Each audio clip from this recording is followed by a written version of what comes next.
Now, James, where are you? James is a great friend of Concentric, great CV, and very modest man as well. But we have collected a nice panel to focus on the challenges of going global and some insight from companies, from multi-billion companies down to companies that not so many millions of revenue.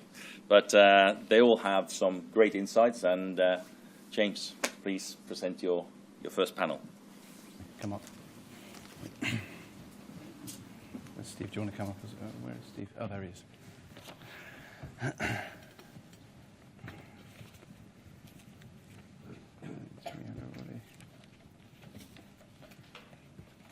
Right, welcome everybody, and thank you for coming along.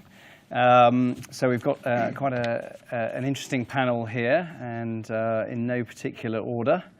We have Ulrich Schmidt, who is an online entrepreneur. Uli has founded and scaled AdPepper Media, AdTech, PrettySocial Media, and his core interests are media technology and digital distribution. So we'll be hearing some specific comments from him later on businesses like Tosho. I think will be quite interesting. We have Chen here from Alibaba. May was originally at GE in Europe and in the US. She was for 5 years at Google, at the EMEA headquarters and the US headquarters as well. And she is now managing the international business development for Alibaba out of the London office as well. May also speaks Spanish, Chinese, and English fluently, so very interesting background overall. We have Steve McEvoy from Metapack. He's been at Metapack since 2001. Before that, he was at Topman and Topshop and various other fast-growing brands. He has worked with ASOS, worked with John Lewis, worked with Debenhams, handling integrations into Metapack, which, as most of you will know, handles about 87% of all of the top retail 100 in terms of their logistics integration needs. And he also did the eBay and Metapack deal as well, so he has a lot of understanding over a 3-year window of dealing with eBay specifically as an outside vendor. We have Aleksandra Privalia. Aleksandra works for Privalia, my apologies, which is the flash sales and online specialist business, which has also recently, in the last 18 months or so, moved into marketplaces. And so Aleksandra has some views on that. She was at Privalia for 9 years, and she's lived in Brazil and Mexico and Italy and Germany and Spain. She's currently running the marketplace operations for Privalia. Finally, we have Greg Zemor. Greg opened the French division of eBay originally, and he then went on to found Neteven in 2005. Neteven is a huge integrator which essentially manages brands that wish to go into international marketplaces. So just to start with a question, which I think I'm just going to hand to you, Greg, initially. What are the trends emerging in the global e-commerce sector in your view? I would say that one of the main trends that we see in the space is the growth and the leading of marketplaces pretty much everywhere. You've seen the presentation from Amazon, and when you look at the top 10 by country today, it is led by Amazon and other marketplaces. And they are a huge opportunity for retailers and brands looking forward to going global. To trade internationally, because they have the audience. They invest a lot in developed region or emerging regions, and they usually are waiting for the products from the brands and retailers. So they are huge opportunity for international trading. So that's what we at Neteven focus on, because going by yourself as a brand or retailer to new region can be complicated, mostly in terms of traffic acquisition. Okay, and sorry, did you have another?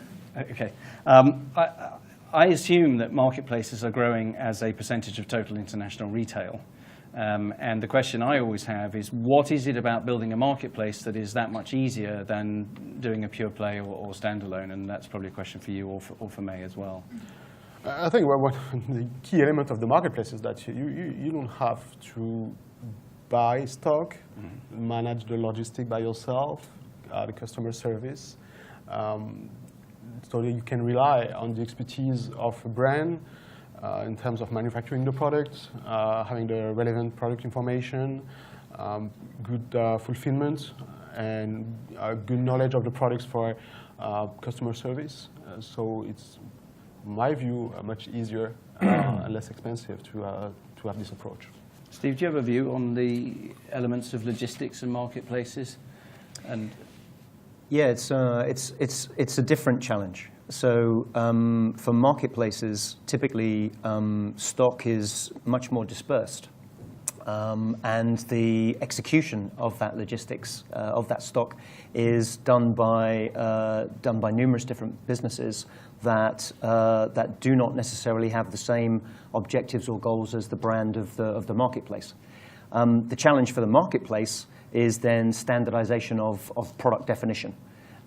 So actually, the marketplace needs to focus on description of the product and helping the consumer find the product, but then also working with the logistics to execute standardization against promise that they've managed the expectation of, if that makes sense. Yeah? Absolutely, and I think you have an interest in personalization, the personalization of delivery. Did you want to give us a view on that, just generally, and also with respect to cross-border e-commerce as it pertains to delivery? Yeah, absolutely. Certainly, trends that we're seeing.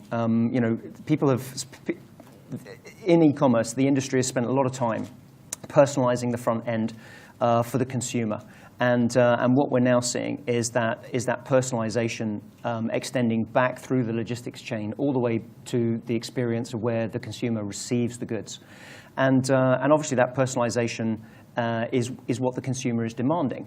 The challenge, of course, for any business is how you do that at scale, when really what logistics is all about is efficient throughput of volume. So those are the interesting balances that companies are trying to weigh up. And then when you put that across an international spectrum or global spectrum, it multiplies. Yeah, absolutely. Aleksandra, do you, having lived in all of these countries and having run a business in all of these countries, do you have a view on the trends that are emerging, maybe particularly in respect of South America or Brazil, or things that are different with respect to these markets from a global point of view? When it comes to marketplaces? Yes. Marketplaces are emerging everywhere, so they are emerging there as well. In Brazil, there is a very specific challenge of transportation. It's a very difficult country, so it's difficult for Privalia to control its own logistics. Imagine controlling all these different small suppliers that are going to be working with us in the future, because we are not with Marketplace in Brazil yet.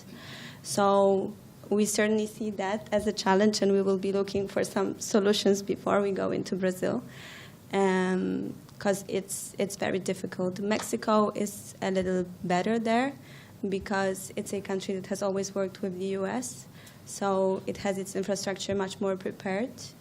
So we are not afraid about that market. But and Europe, yeah, it's challenging, but Amazon is there for us. They've kind of groomed our sellers and prepared them to know what marketplaces should work like. So we are grateful for that. And yes, in logistics is a challenge, and it's going to be a challenge for marketplaces. But there are services like yours and many others that can help us get better and better there. Okay, that's great. I just want to move on to people initiating their digital journey in terms of buying products, again, generally, and also cross-border. And May, do you have a view on how people are doing that, possibly also an East-West view as well, and the differences there? Yeah, definitely. So, this is what? Can you hear me? I think so, yes. So definitely I think there's a huge difference on how the Western consumers buy things, and also if you compare that to Asia. So if you take a look sometimes of the consumer in the Western world, whether it's in Europe or in the US, they're really engaged on social media, and there's so many touch points that you can get through. And we're all about making it seamless. So think about Uber. Like when you get an Uber, you don't really even know that you're paying already when you finish your trip, right?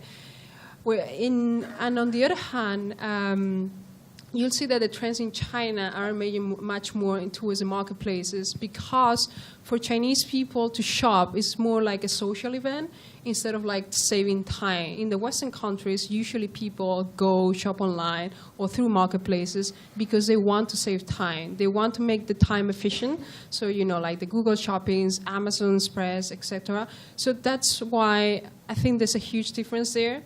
And then the second difference is that most of the marketplaces, as I can see from my previous experience, is that rely a lot on traffic through providers such as Google search engines.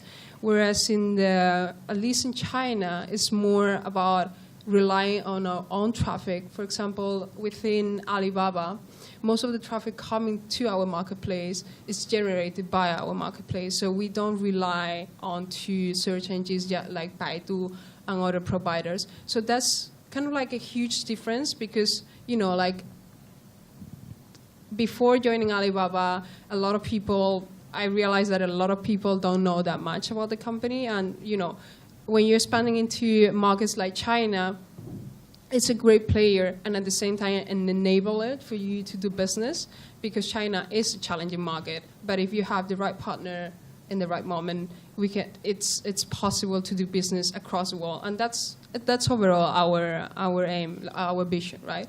To do business, to do business anywhere in the world.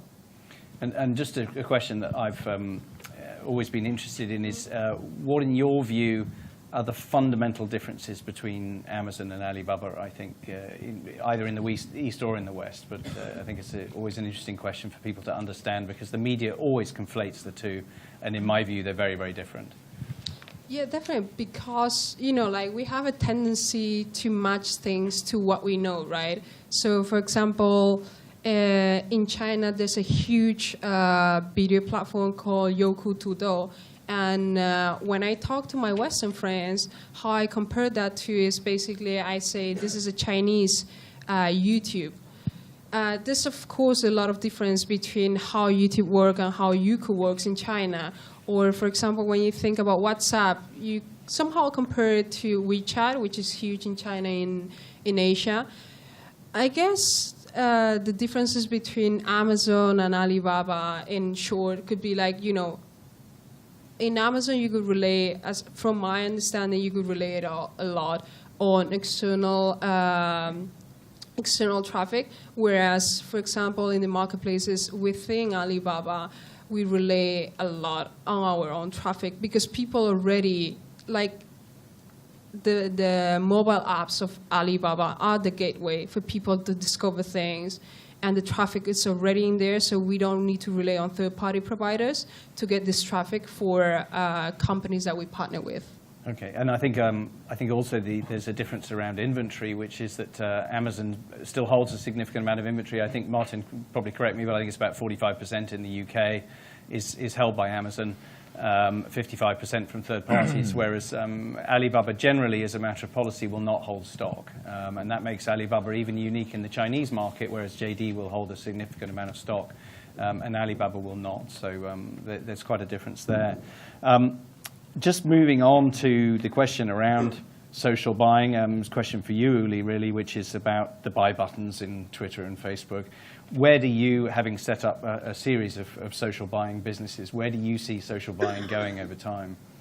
I mean, good morning. First of all, sorry for my German accent. The reason for that is I'm German. And the background of all our activity has always been to figure out what kind of innovation hits next. And that's why we started in media business, realizing that the media model was exposed first to waves of innovation for the very simple reason that the product was not physical. It was more data, it was information. However, certain business principles that applied in media, we realized some time ago that now they also are hitting the physical world, the e-commerce world. And that's why we're very, very interested to find a combination, how we can adapt learnings that we had in the selling of media consumption, now adapt also to physical products. And it is actually not so complicated from a high-level view. Shopping is a social event. Shopping is something where you rely on your culture, on your environment, on your recommendations, especially on your close environment, what your wife, what your friends are recommending you. And shopping is very often not caused by instant demand, but maybe just by a desire. And in that respect, this whole ecosystem has to factor in also these emotional, these personalized elements, how people actually get into a buying mood and have to provide functionalities, systems and tools where when someone is in the mood to buy something, to provide him with all the functionality he needs to execute the buy. And there we see, of course, in the social media a lot of elements because the physical presence of the person is totally detached on the one side. On the other side, you're always connected to your social environment, and you can check endless products, let it recommend by all your friends, and then make instant selections. And that's what I see where additional functionals will pop up in the future as well. Great, thank you very much. There's a very general question for anybody in the panel who wants to answer it. I mean, it's one that interests me, and it's discussed at length in Alibaba, certainly from when I was there. It was a question that was discussed at a sort of top strategic level quite frequently, which is what percentage of total retail can e-commerce become? And I include social commerce and every other form of online commerce. Does anybody have a view on what percentage that may be? And if so, why?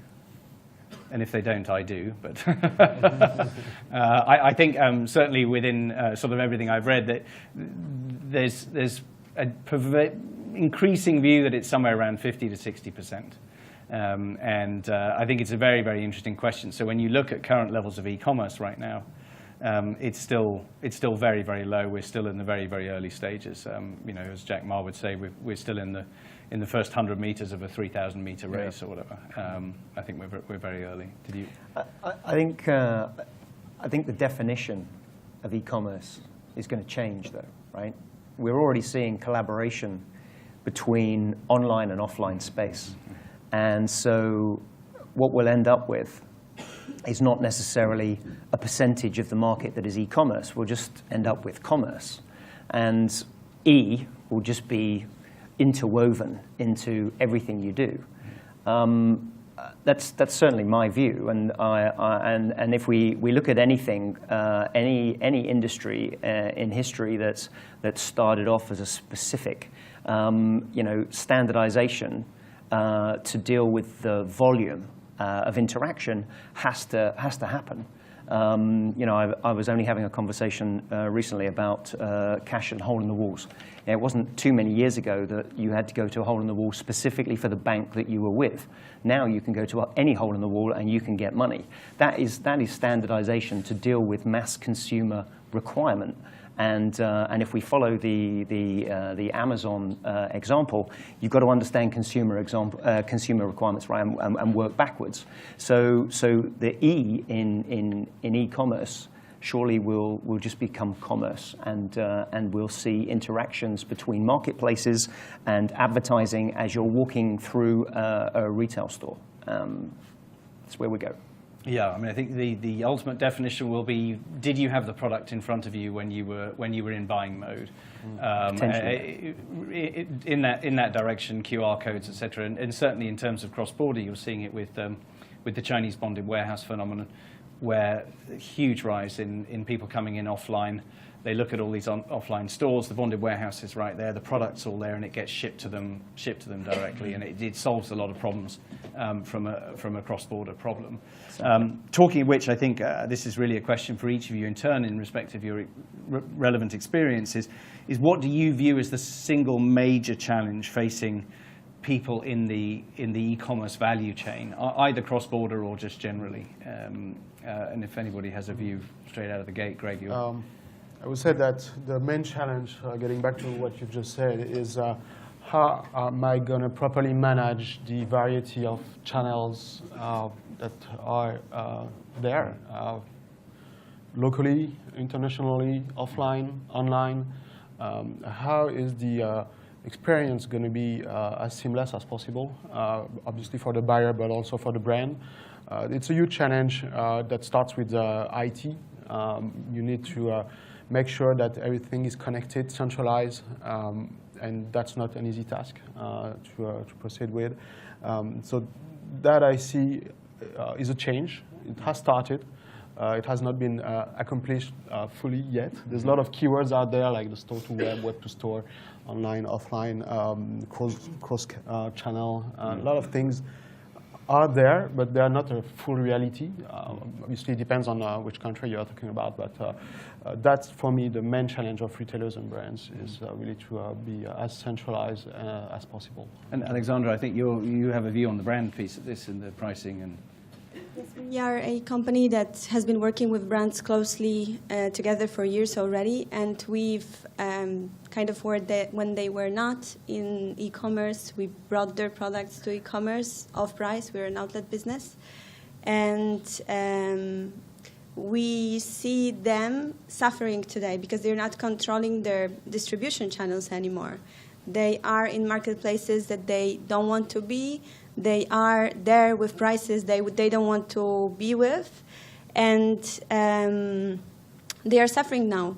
They are not able to generate traffic. They don't know how to generate traffic, so they should go to marketplaces, but they are not ready to go there because there are challenges behind IT system and logistics. They should have their products explosioned in their warehouses in order to be able to ship quickly. So they just go to wholesale, and wholesale nowadays is already there for them in the different marketplaces.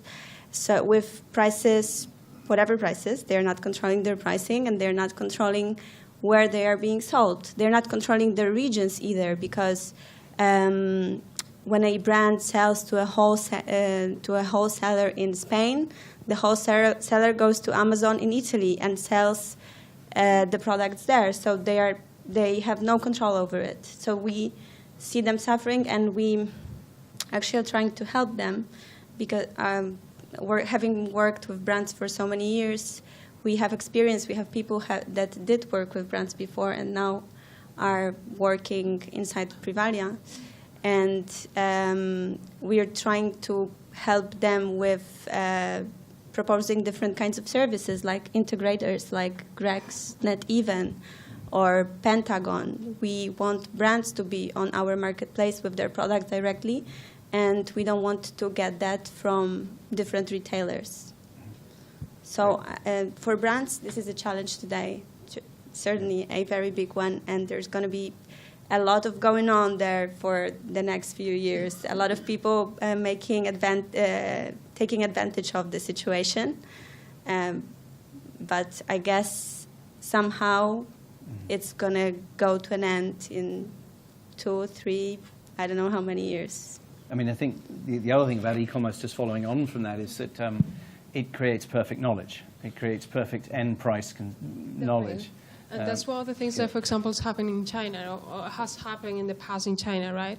Because now more and more Chinese people go abroad, and they're able to go to to New York, to Europe, and any other countries, and they buy things at the prices they're offering in the local markets, and they go home, take the products, and they sell it through a marketplace, which basically is a consumer-to-consumer marketplace.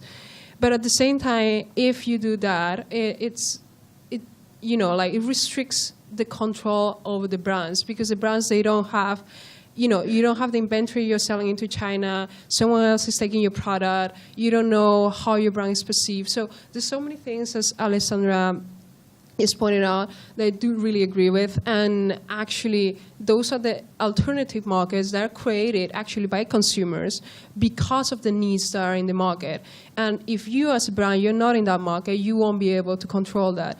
And that's why a marketplace is sometimes an easier place to enter a market, because it gives you an ecosystem of technologies working with partner companies such as logistics, IT, payments, that is going to enable you and allow you to get to those markets faster. And probably test them. And if it's not successful, you can put it out. But most of the times, it's because we have this fear of getting into a new market, deploying a lot of resources. But what if getting into a new market is a marginal cost, and you have all this partner working together for you already, and that can help you easily manage this new market entry? So those are the things that I think a lot of brands are worried about, especially with markets such as China or Asia overall, because it's really different to the US and any countries in Europe, to be honest. Thank you. Greg, do you have a view on the challenges? Sorry, not Greg, Uli, do you have a view on the challenges in cross-border? Oh, yeah. We sat on the same board for some time, so I should remember his name. No problem, John.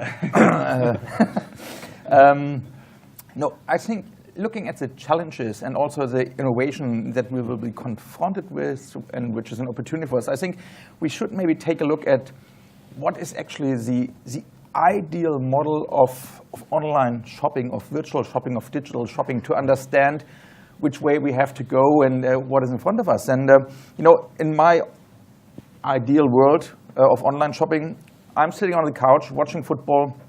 My wife next to me, she's Danish, wonderful, knows all the technology, is doing something, and then the door opens and Kate Moss comes in and is wearing all the wonderful clothes that my wife selected, and she wants to buy and I have to pay. And is this realistic?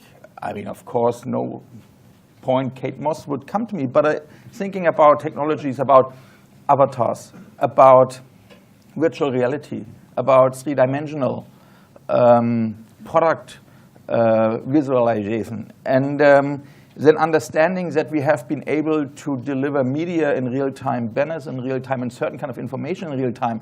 I think real-time delivery, which can be, of course, what is real-time, could be the same minute, could be the same hour, is definitely a way that we need to, an issue, a challenge we need to solve and to address, but that is also the opportunity where we will be able to attract more shopping into the digital world and, take it out of the retail shop. Some point. Yeah, absolutely. Avatars, I think, absolutely agree. It's going to be going to be in there somewhere, but no question at all. In relation to sort of new players coming across the whole e-commerce value chain, and particularly cross-border e-commerce, are there any trends that you guys are seeing specifically, or types of businesses that are springing up? You're seeing them in multiple different countries. I was thinking of Doddle was one of them, click and collect, just a business that even 10 years ago you really wouldn't have thought existed, where you've built an entire business model around people popping in to just collect product because they don't want to be at home to do so. Anything else? I mean, the other ones that sprang to mind was Atosho, globally, border-free, Neteven even. Did you want to talk about Atosho for a minute? Because I always think Atosho is a very interesting model. Yeah, I mean, Atosho is actually, it's nothing else than the ability to integrate a micro shop into any kind of different, let's call it app format, a landing page, a banner, or whatever, so that people can instantly shop a product that's been promoted by a brand directly wherever they are, whether it's on a mobile, whether it's actually on the computer. So it's bringing the full shop functionality, breaking it down to and boiling it down to its core functionality, and bringing this core product one step closer to the user, which might sound simple and banal, but everyone that understands the traffic conversion issue and how much traffic you lose with one click that someone needs to take, I think it's a great concept of defragmenting and disrupting the value chain and making and creating additional functionalities, additional values, and value propositions. And we believe that this also enables shopping to benefit from a lot of the media technology aspects, from data mining, from sourcing, from targeting especially, to be able to make shopping not only a search business and where you look at products, but really also creates this kind of desirable environment and make people at some point maybe buy certain products they didn't know that they need them. And that, I think, is one major trend I see. I've got a general question, I think more for Steve and Greg really, is that why are companies finding it easier to start online and go offline than the companies that are currently offline and they then go online? What is it that gives companies an advantage when they start online that somehow or other that move to offline is easier for them than going back? And this is a broad generalization, but you've seen these brands like Warby Parker and all these other, or Rafa and all these other brands that are doing very well online, and they very seamlessly move to an offline environment, where so many brands struggle to go from offline to online. And obviously logistics is a piece of that, I think. But do you guys have a view on why that may be? If you look at the offline, the big players, I'm getting back to the IT problem, because some very big companies. We are working with Carrefour or Auchan or Casino, some very large group that have a lot of malls, pretty much a very strong international presence. They are still relying on some old IT systems, and they first need to adapt their system to the move to the online world. And there are some solutions out there, the hybrids and the likes, but it definitely takes some time. It took them some time to realize how important it was in an online strategy to have a good information system, hence the difficulty to move online. And the second thing I would say is that it's a matter of time to market. Even if your name is very well known, like Carrefour, for instance, they don't have the traffic online. So when they create their own Carrefour.com website, they need to invest like crazy, because there are already some very large players like Amazon and eBay and Rakuten that are leading the game. So competing is not easy, and it's not because you have a lot of money that you are able to acquire traffic and compete with the big players. Right. And Steve, do you have a view on this? Yeah, sure. I agree with Greg that legacy has a lot to do with it. But I think probably the three words really are theatre, product, and logistics. If we think about theatre first, anyone that is in offline space, any reputable brand has built its brand from the theatre, from the experience that a consumer has going into that brand. That's very difficult to replicate in an offline space. And a lot of the time, we find that these brands are spending their time trying to figure out how they do that. Yeah? So you're saying it's difficult to replicate in an online space? Yes, correct. Yes, sorry, right, yes, right. in an online Yeah, space. yeah. Sorry, did I say offline? Yes, I apologize. no. I was thinking about what I was saying and not what I said. Yeah. So classic McEvoyism. Obviously, when you've got that theatre and you've spent a lot of time building the brand around that theatre, trying to take that into the online world is very, very difficult. You also have a predefined set of product, and not all of that product will move into the online space and be efficient in that online space. And then you've got the logistics of actually moving the product. So you've got a whole supply chain and an ethos that is built up for moving lots of product into your retail theatre, not to pick a single unit for Steve McEvoy who wants one Tuesday afternoon at this Dropbox. And that's the challenge. Whereas someone who starts in the online world, they create their theatre, they create their online branding is digital already. That's where they started. And they typically choose their product to support that story. If anyone that's in a marketplace, if you speak to the sellers in that marketplace, the first thing they will do is they will think about, how am I going to get the product to the customer? And therefore, what product do I choose? And they will make their decision in that order, not what product am I selling and how do I get it to the customer, which is really the challenge. Yeah, it becomes an assortment. Absolutely. Becomes an assortment issue straight out of the gate. Yeah. Absolutely. Did anybody else have any comments on that? Yeah, I mean, I have made an interesting experience when I was asked by one of the big 5 consultancy groups to take a look at their study about how retailers should convert their business into digital and transform it.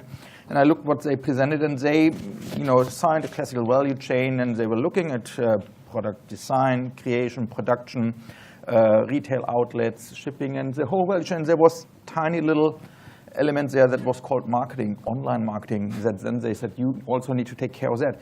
So the whole setup was totally product-centric. And the product, of course, makes it already static in that respect. And where online digital companies, they have learned from the outset to be user-centric. And the user is a dynamic morphing element, and it's very important just to find the right user at the right time and then be able to plug in the right product wherever he needs it and wants it.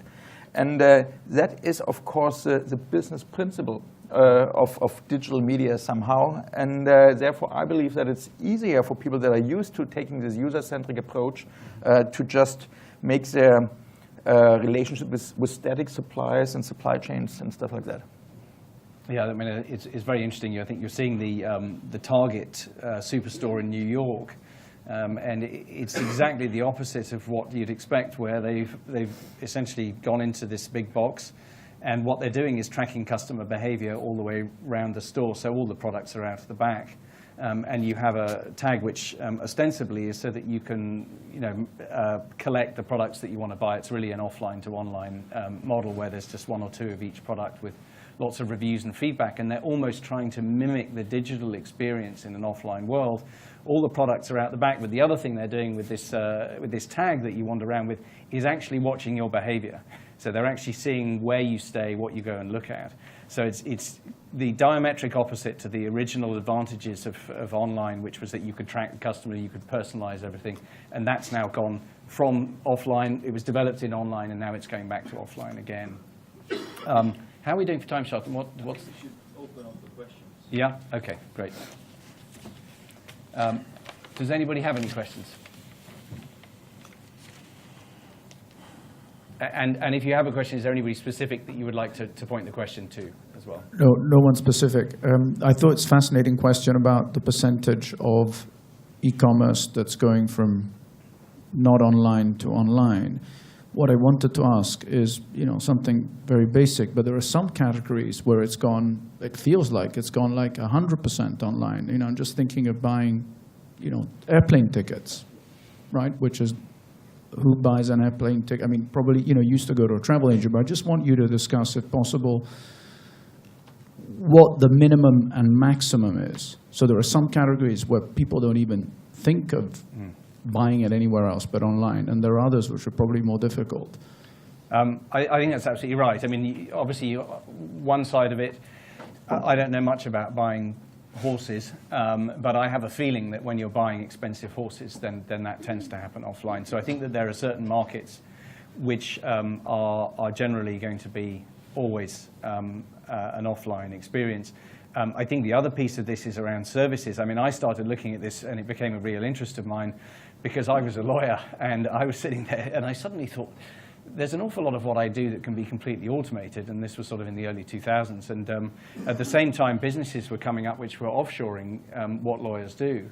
And when you look at all the studies by those businesses, and there are 3 or 4 of them, and they've all come to pretty much the same conclusion, which is that about 80% of what lawyers do can be either offshored or can be done through completely automated systems. And I would agree with that. Having done a huge number of different areas of law as a general counsel, I would absolutely agree with that. I would say 80% of it is rote work.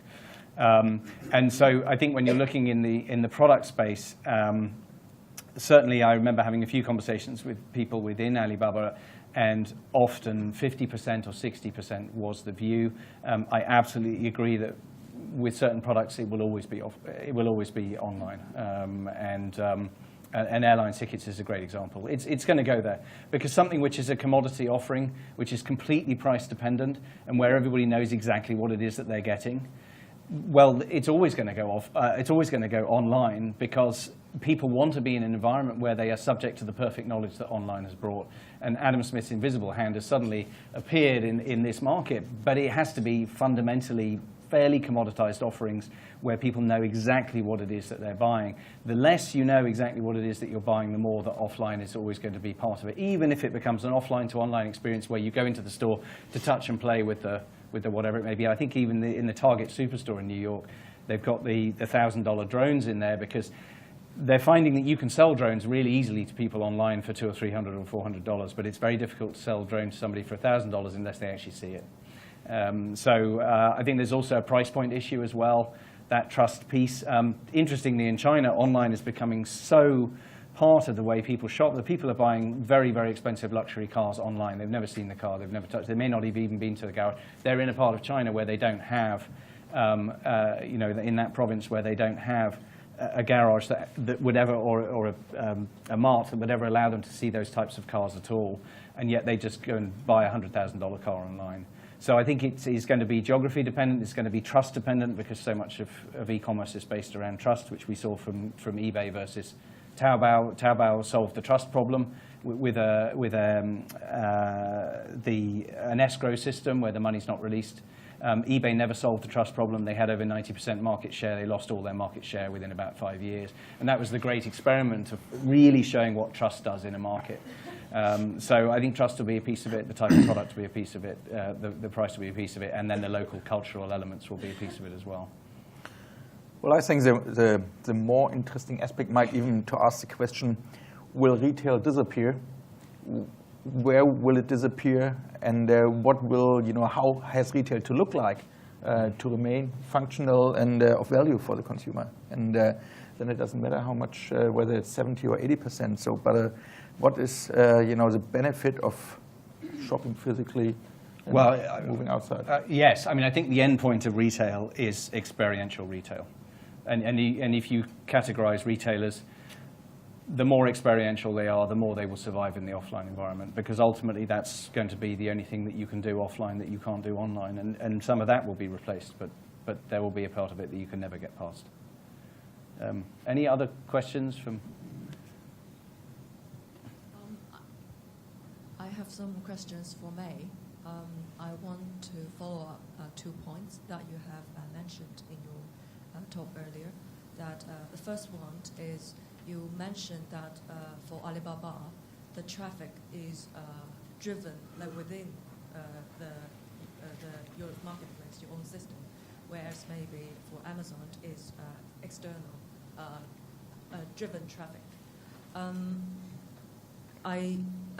Currently I run a startup specifically targeting Chinese tourists as well.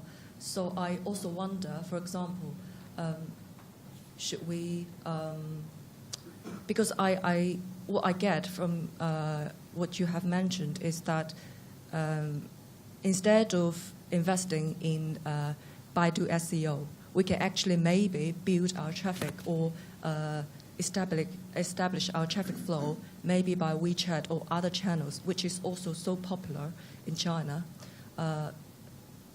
so that we can maybe forgo the maybe traditional SEO approach to start a business, to start to be seen. I want to know your opinion on this one. This is the first question. The second one is that you mentioned buying is such a social event in China. The consumers, they consume in a way that that is I have a term that, like, kind of frantic. If you think about the Double 11, the effect in Taobao, I want to know your experience and your insight in how you can create this kind of, how you can drive this kind of desire in consumer with the respect of the social event consumering, let's say. Yes, definitely. So building on the first point, most of the Chinese consumers and online mobile users, they will have an application that is called Taobao, and they'll go there to discover what is new brands, new things coming from the Western world, or yes, to discover new things. So that's why the platform, apart from offering brands and products, you can discover a lot of things. And a lot of people, they start their journey, the buying journey in that platform. So whereas, for example, in the Western world, when you want to buy something or you have the intention to buy something, you go to Google or you Google it. Google has become a verb. Whereas in China, if you want to do that, instead of going to search engine, you usually take up your cell phone. The mobile penetration, by the way, in Asia is much, much higher than in Europe and in the Western world. And you take up your cell phone, you open the app, and you just type what you want. Whether it's, you want to buy something from Zara, or you just want to check something out from Zara, and you get into the Zara store within the platform, and you check out all the new models, SKUs that they have launched.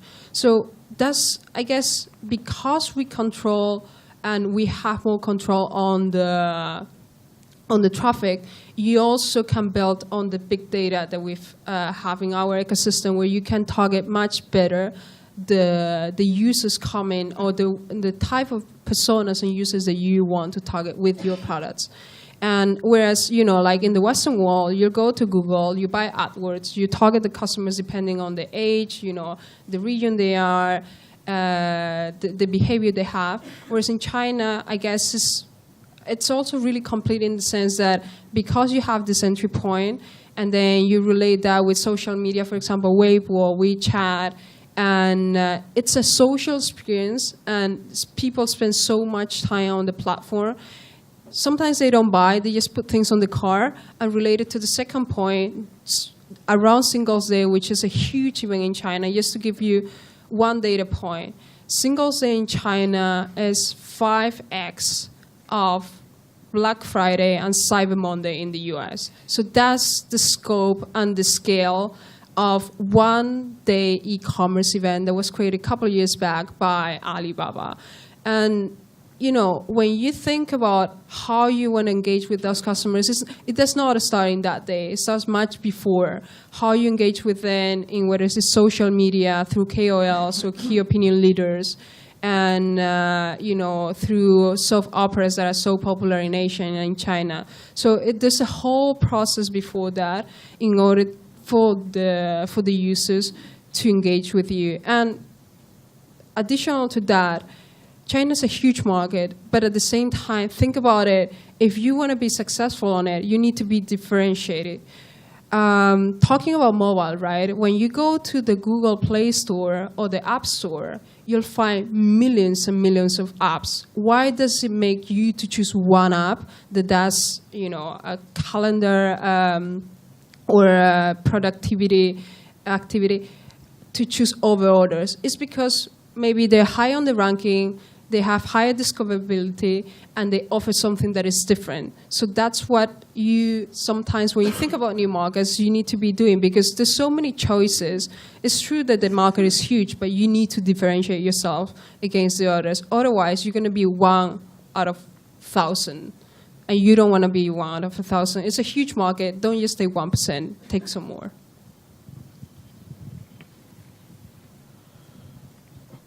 Thanks. Just going back to a point you made earlier about new business models, and you mentioned a company called Doddle, which I guess a lot of us commuting in London have seen at various train stations.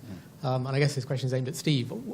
What do you think of that new idea? And I guess from a cross-border point of view, could they have a useful position in terms of if you're buying from an unknown company halfway across the world, seeing a order through Doddle might make people feel safer about buying because they've got that relationship already?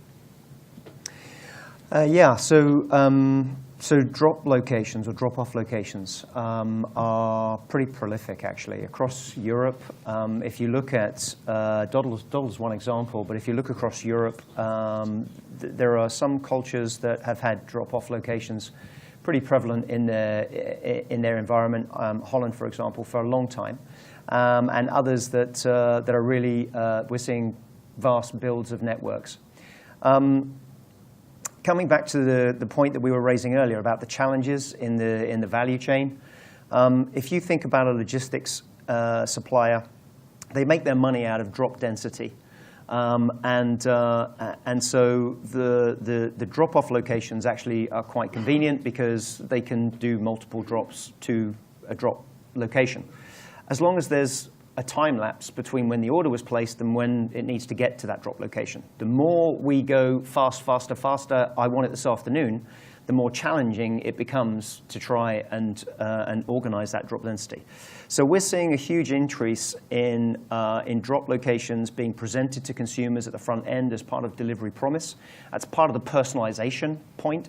You know, what's convenient for me is definitely not necessarily going to be convenient for you.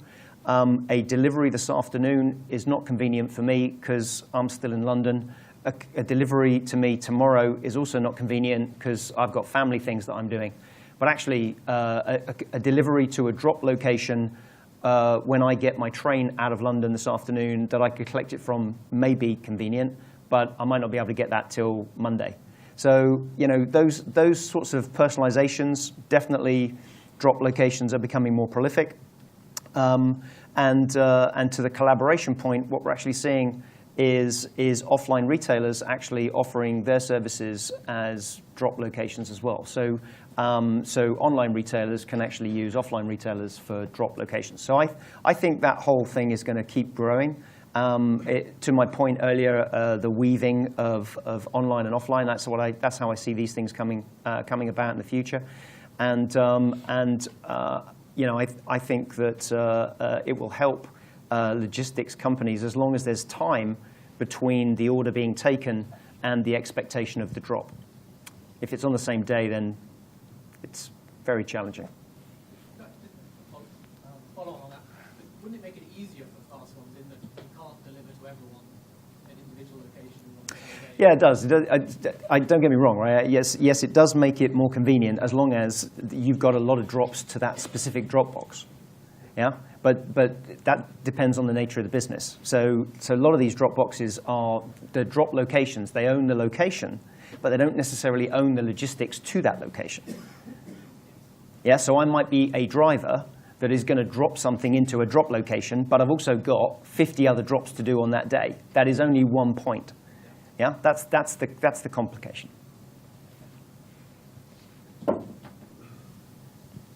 Hi. Is it too early to be strategically thinking about what happens when, in X many years, the next billion people get connected to the internet and how that's going to change? Sorry, we can't hear. Can't hear you. We can't hear. Sorry, is that better? Yeah, perfect. Okay, so the question is it too early to be strategically thinking about what happens in X many years when the next billion people get connected to the internet and how this is going to affect the industry? And if the answer to that is yes, it's too early, what other areas of technology, you know, other than data science, can really help, you know, experientially? Perhaps VR and AR is possible. So, are there any thoughts on further technology there and improvements? Anybody? I only heard part of that. So, Yeah, me too. Yeah, there was something about VR and AR, but. Yeah, so I think if I just repeat the question, so I think the question is it too early for us to think about what happens in the marketplace when basically exponentially the whole world is online and how e-commerce or commerce might operate in that space when we've got that many consumers? And if it is too early, how does VR and IR help us to analyze where we need to be, what we need to be doing? Is that the point? I mean, I think that one piece that comes out of that, obviously, is that the more consumers you have, the more fragmented demographics that you have. And this is the sort of three-legged dog issue, which is that in the offline world, there was no services for three-legged dogs, because if you owned one, you might come across somebody once in your life who had a three-legged dog. And there are now entire products, marketplaces, everything devoted to three-legged dogs. And so, you know, there's the Fruit Sticker Society as well. I think they've got 2,500 members. They collect fruit stickers. And so they sell fruit stickers to each other. So markets are being created that never ever existed. And of course, the more people you have online, the more people you have in the world, the more diversity you have, the more young people, the more old people, the more people of different races, et cetera, different cultures. All of these things, fundamentally, you're going to have a deepening fragmentation, a huge fragmentation. And that's what's going on right now, is a massive fragmentation. You combine that with the fact that it's easier and easier to set up a business because you can rent every single piece of setting up a business. So you can rent you can rent office space through Regus. You can rent all of these different factors of production that you never used to be able to get. You can rent server space from Amazon. All of these things, every single thing you can rent.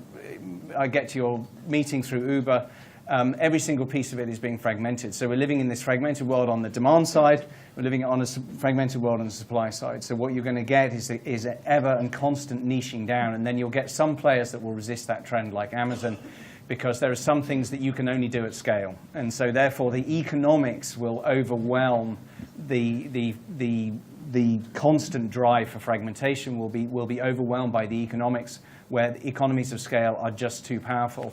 And then you'll also have certain situations where first mover advantage was so powerful. In China, first mover advantage was so powerful because China moved from an agrarian society almost directly to an online society from the point of view of retail. So there are a number of different factors that will mitigate against that fragmentation, but ultimately that is where we are going as more people come online. Yeah. And I think from a macroeconomic perspective, I mean, we have to acknowledge that human labor will be replaced by technology at some point. And I think the effect will be, especially as logistics is continuously being complicated in big cities, that production will be relocalized, will come home. And everyone has heard about 3D printing. And I have no idea, how maybe jeans or so can be 3D printed, but at some point it might be. Mm-hmm. And just understanding what kind of effect this could have if, let's say, 30–40% of the products that are shoppable these days can be maybe not printed at home, but printed next door in certain local factories. And that would change the whole thing. It's the fragmentation of supply. Yeah. It is becoming ever easier to create a product with just you.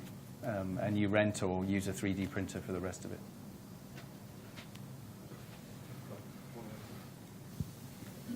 Hi. So this question is directed for Ulrich. Guten Morgen. I think the fragmented product online is really interesting. So being able to spot a product they like anywhere on the web and be able to shop it or add it to a basket directly. What I'm interested to know is how more traditional brands respond to that concept. I think with Amazon and Alibaba, they're very much on the forefront of innovation, and they also have the abilities and the resources to do that. But you do have traditional brands who are equally in demand with consumers, and I suppose what's interesting is to understand how they respond to new concepts like that and challenges that you face kind of convincing them to come on board with that. Yeah. Yeah, that's a very good question because we tried to figure that out ourselves. We took over Tosho some weeks ago and are just in the middle of converting the model from a publisher-centric to an advertiser-centric thing. And we're just running the first test campaigns. But what I have been personally experiencing is whenever I talk to brands or to agencies, which are very often the same, the instant reaction is, oh, cool, because it's simple. And you're totally right. We are in heavy competition with the shop functionality, and in many instances, the shop will provide a better shopping experience and more reliable and all these things. But we understood that there is a huge issue for brands to drive traffic, and there are certain kind of instances where, it's not about the shop functionality, it's about exposing your brand in the right moment with a certain functionality. And that's what brand advertisers are suffering right now from, especially as search advertising became very expensive. And I mean, if you book an advert campaign, your cost per click model is for many, many industries is not working anymore. And therefore they look, of course, to find shortcuts in user conversion from consumers or from media consumers to buyers. And every click we save in that respect is creating a huge difference in that customer journey.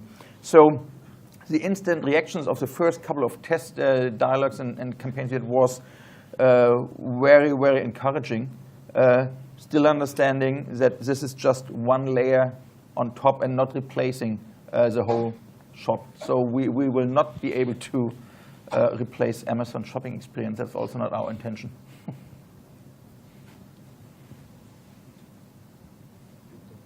Are we done? Okay, great. Thank you very much. Thank you.